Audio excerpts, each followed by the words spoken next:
görüntüleri aralara ekleyeceğiz.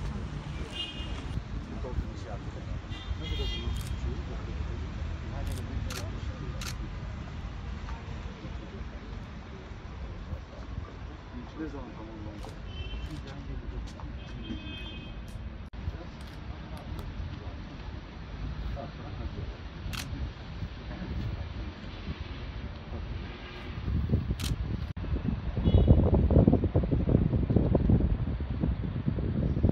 Bugün Gaziantep'te inşaatı devam eden hastanelerimizi ziyaret ettik.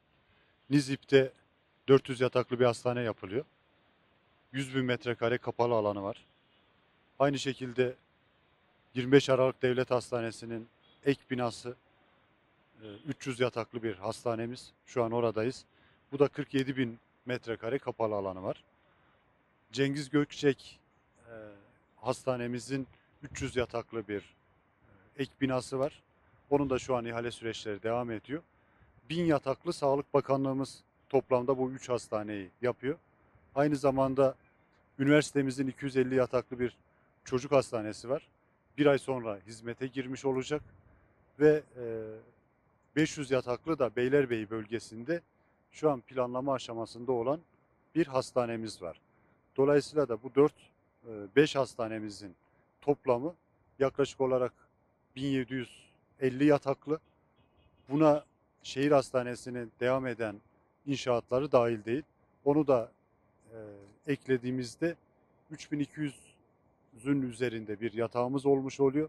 Bu da toplam yatak kapasitemizden daha fazla bir yatağa denk geliyor. İnşallah 2 sene içerisinde sağlıkla ilgili hiçbir sıkıntımız kalmayacak. Şu an vatandaşlarımızın inşaatlar devam ettiği için bir sıkıntısını görüyoruz, biliyoruz. Ama başlananlar ve tamamlananlar Gaziantep'i sağlıkta bir merkez haline getirecek. Ben Sayın Cumhurbaşkanımız başta olmak üzere Sağlık Bakanımıza, Adalet Bakanımıza ve milletvekillerimize teşekkür ediyorum.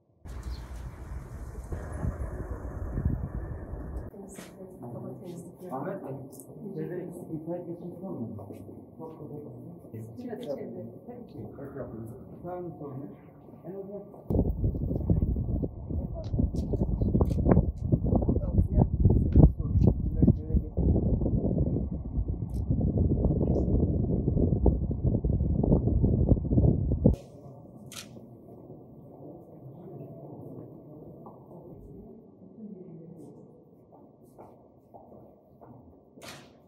nasıl yapalım? Burayı olmaz.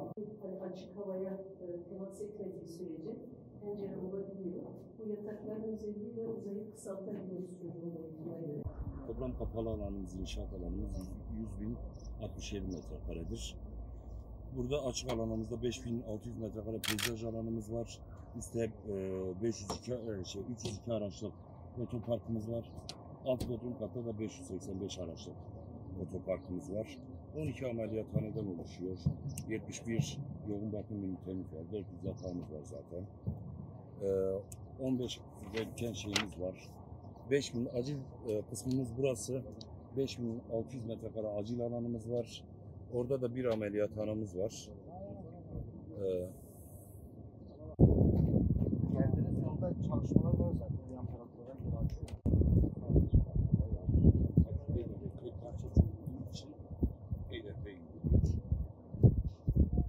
Temelini hemen hemen ikisinden fazlası.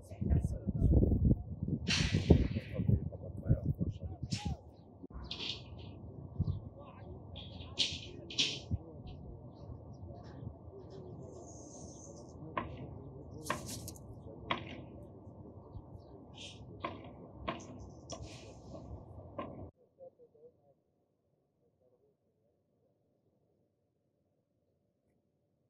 Nizip Devlet Hastanesi inşaatını incelemeye geldik.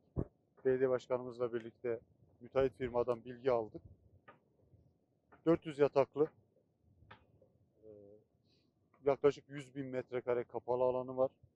Tamamlandığında bütün bölgeye hizmet edebilecek bir kapasite.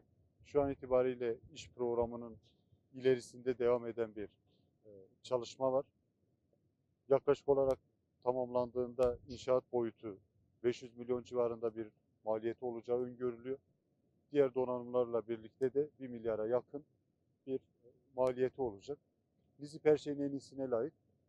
Adalet Bakanımız başta olmak üzere milletvekillerimize, bu projeyi baştan sona her aşamasını takip eden belediye başkanımıza teşekkür ediyoruz. Hayırlı uğurlu olmasını diliyoruz. Sayın Valimizin teşrifleriyle bugün Nizip Devlet Hastanemizin inşaatını ziyaret ettik. Gördüğümüz gibi hızlı bir şekilde ilerleyen bir hastane inşaatımız var. İnşallah planlanan günden daha erken bir şekilde hem Nizipli hemşehrilerimiz hem de bölgedeki gerek Birecik, gerek Halfeti, Suruç, Karkamış halkımızın da hizmetine sunacak bir şekilde inşaat yapılıyor. Tamamlandığı zaman tüm ihtiyaçlar içerisinde giderebilecek şekilde 400 yatak kapasitesi, ameliyathaneleri, yoğun bakımı ve diğer acil üniteleriyle birlikte hizmet edebilecek bir duruma geliyor. Bu yatırım ilçemize kazandıran başta Sayın Adalet Bakanımız olmak üzere sayın milletvekillerimize, Sağlık Bakanımıza, Sayın Valimize ve emeği geçen tüm arkadaşlarımıza teşekkür ediyorum. Projemizin de hemşehrilerimize hayırlı olmasını temenni ediyorum.